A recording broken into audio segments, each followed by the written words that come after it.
This podcast is sponsored by Talkspace. You know when you're really stressed or not feeling so great about your life or about yourself? Talking to someone who understands can really help. But who is that person? How do you find them? Where do you even start? Talkspace. Talkspace makes it easy to get the support you need. With Talkspace, you can go online, answer a few questions about your preferences, and be matched with a therapist. And because you'll meet your therapist online, you don't have to take time off work or arrange childcare. You'll meet on your schedule, wherever you feel most at ease. If you're depressed, stressed, struggling with a relationship, or if you want some counseling for you and your partner, or just need a little extra one-on-one support, Talkspace is here for you. Plus, Talkspace works with most major insurers, and most insured members have a $0 copay. No insurance? No problem. Now get $80 off of your first month with promo code SPACE80 when you go to Talkspace.com. Match with a licensed therapist today at Talkspace.com. Save $80 with code SPACE80 at Talkspace.com.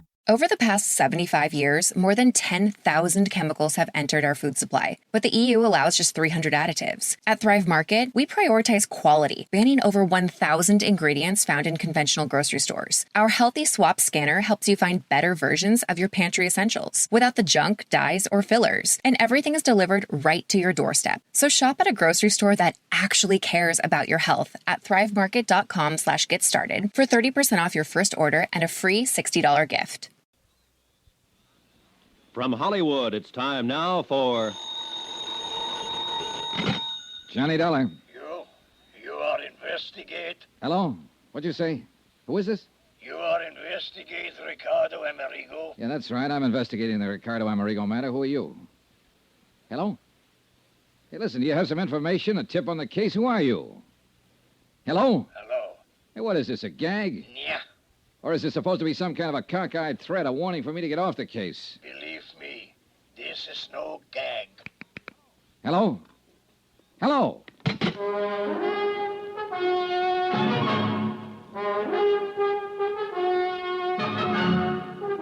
Tonight and every weekday night, Bob Bailey in the transcribed adventures of the man with the action-packed expense account, America's fabulous freelance insurance investigator. Yours truly, Johnny Dollar.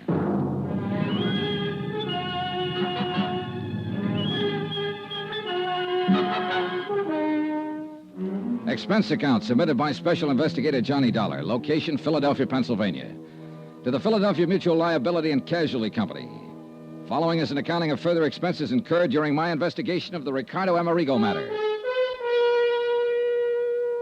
Expense account item 10, $21 even, for drinks, for me alone. And believe it or not, I'm cold sober. But the least I could do was buy one at each of the bars on the list Pete Corbin gave me.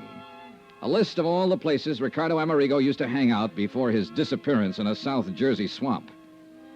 In spite of all the circumstantial evidence pointing his way, I still wasn't convinced Corbin had engineered an accident to kill Amerigo.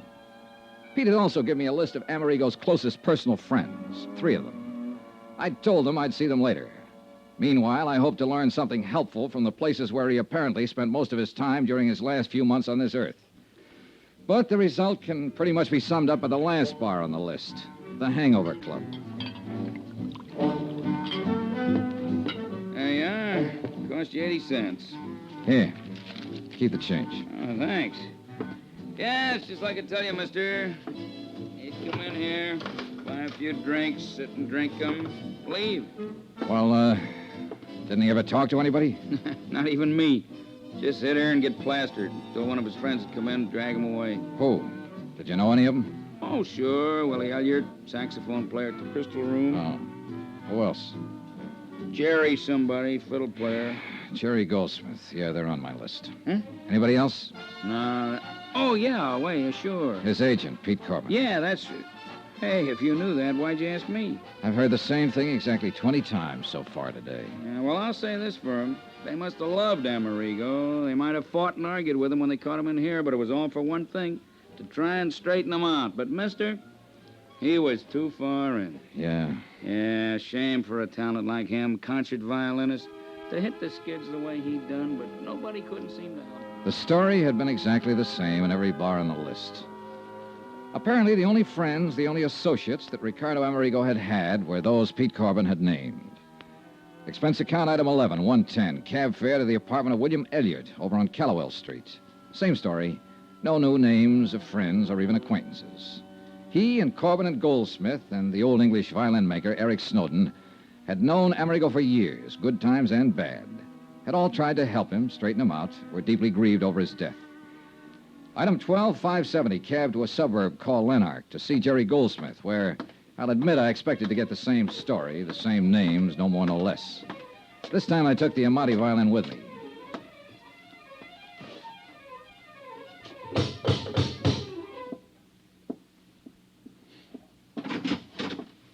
Hi. Who are you? I'm Johnny Dollar. Oh, yes, you called. Come in.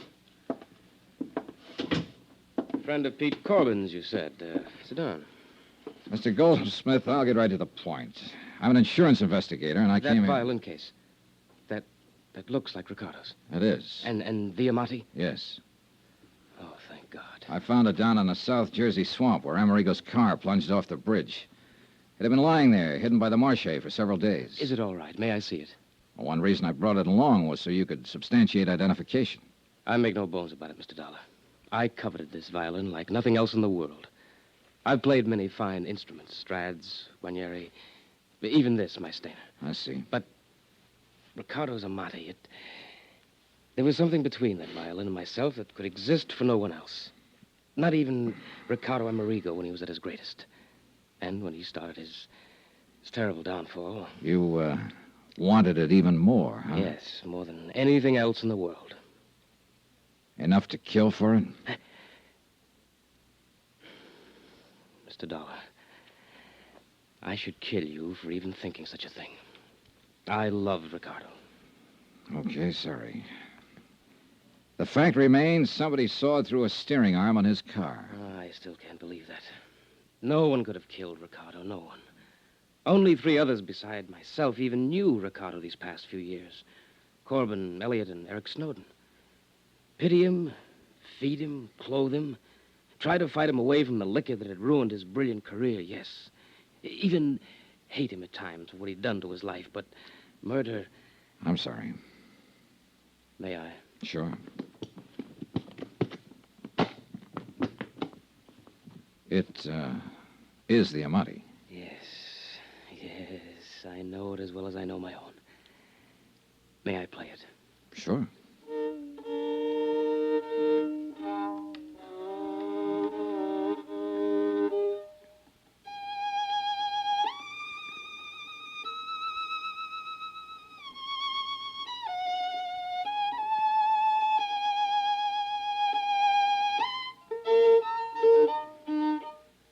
What's the matter? I don't know.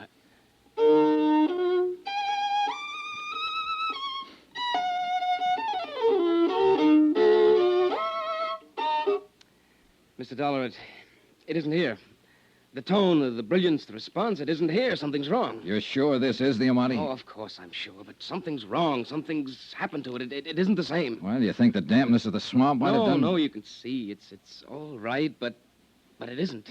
Well, I don't know anything about violins. There are no cracks, no marks, no damage. Even the sound post. But you're sure it's Ricardo Amerigo's Amati? Yes, I told you so. I couldn't possibly be mistaken. But something is... Mr. Dollar... Well? I don't know. You know something? I don't either. I'm afraid I left Jerry Goldsmith rather abruptly and in a rather distressed condition. But I had plans, and the sooner I could carry them out, the better. Item 13 on expense account, $420 taxi fare back into town to the shop of Eric Snowden, violin maker. The only man who'd been allowed to touch Ricardo Amerigo's Amati, except, of course, for the music store owner who'd cleaned it up after I found it in the swamp. Yeah, it was possible he had done something to it that would destroy its tone. But for some reason or other, call it a hunch if you like, I hope not. Snowden's shop was located on a colorful little side street. Really not much more than an alley called Eisminger Street. Right in the middle of one of the busiest sections of the city, surrounded by skyscrapers, office stores, and all the traffic that goes with them. This one little alley. Except for Snowden's place, the tiny buildings packed side by side are all residences, left over from years gone by when this was a residential section, and still unspoiled by the bustling activity around them. Thank Thank you, Mr. Romandi. And I'll be sure to hear you at the Academy of Music Saturday night. Sir! Mr. Snowden? Yes, I'm Eric Snowden, but that violin case... I'm Johnny Dollar. I phoned you. Oh, please come in. Mr. Dollar. That's right. It's Ricardo Amerigo's. It's been found. Please let me... Mr. Snowden, I'm an insurance investigator. Part of my job has been recovery of this violin. It's possible loss was the most heartbreaking thing I ever contemplated, but you found it. I think so. You think? I don't understand. Well, here, take it. Examine it. Yes, but not here. Come, we'll go up to my workroom on the second floor, where I can check it thoroughly. I'll lock this front door so we won't be disturbed. Now, come with me, please. I can't believe it. It's so wonderful you found it. It would have been a terrible loss to the world. Yeah, I guess so. You're not a violinist yourself? No. I'm afraid the only violin music I know is what I hear in... Now, here we are. Oh, quite a shop. Most of the finest violins in the world have been here, one time or another. The Stradivarius of Yasha. It was quite a shop. The violins The of... walls were lined with fiddles in the making and with tools. Some familiar and some that were... Wait a minute. Hacksaws. A couple of them small and delicate, but one a big one and dirty. As Eric Snowden turned away to open the violin case, I ran my fingers over the blades. There was grease on one. Axle grease. Now here.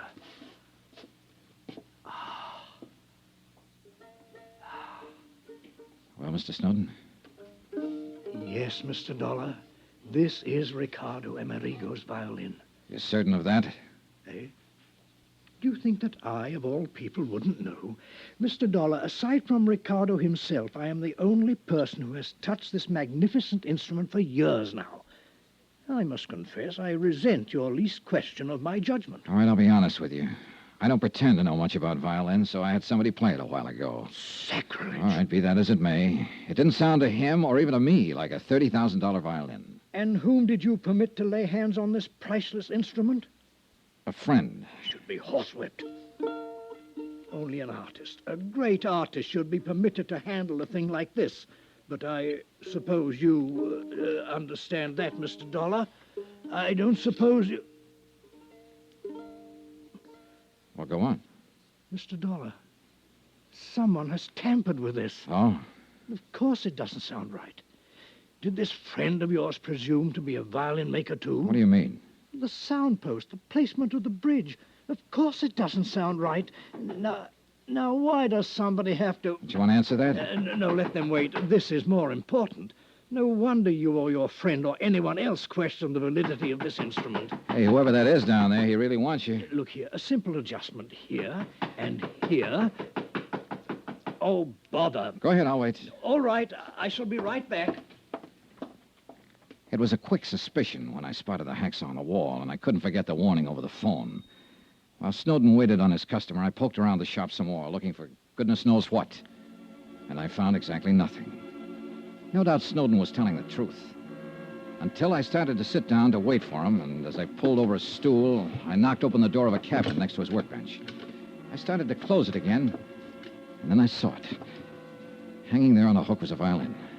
I grabbed it out of the cabinet and held it under the light beside the one in Amerigo's case. I held them up together. It was unbelievable. The shape, the color, the markings, nicks on the little pegs you tune them up with, a spot of stain on the scroll, even a tiny, almost indiscernible scratch on the back, an old pencil mark on the inside near the label. It was impossible, but it was true. These two violins were absolutely identical.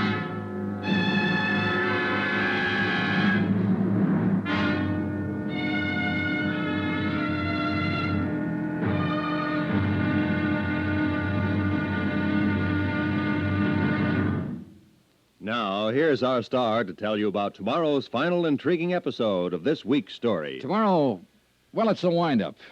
But believe me, a wind-up with a real twist. Join us, won't you? Yours truly, Johnny Dollar.